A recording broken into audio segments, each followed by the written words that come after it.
Hey everybody, Magic Matt here from Blinky.com. You know, it's kind of chilly out here, and we did have a warm spell here in Northern California for a while, but boy, it got cold again. And, you know, I wanted to warm up because, you know, we have this stay-at-home thing going on because of the coronavirus, and I don't know if it survives in the warm weather. There's some debate about whether it does or not, but if it warms up, maybe that'll help things along. I don't know. I want to get back to work. And but it is kind of cold. I'm going to do this trick called cold fusion on my Aurora by Magic Yo-Yo. Here we go. I'm out here at dusk because it's going to be a great effect to see this light up yo-yo in this low light situation.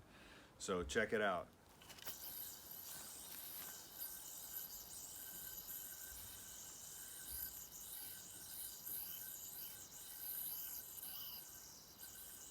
That's cold fusion. I hit it. This is really cool. Look at this beautiful yo-yo and this beautiful light. So great to see you guys. Thanks for watching. Magic Matt, Blinky.com.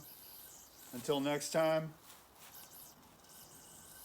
keep smelling great, and we'll see you soon. Please like and subscribe to my channel. Talk to you soon.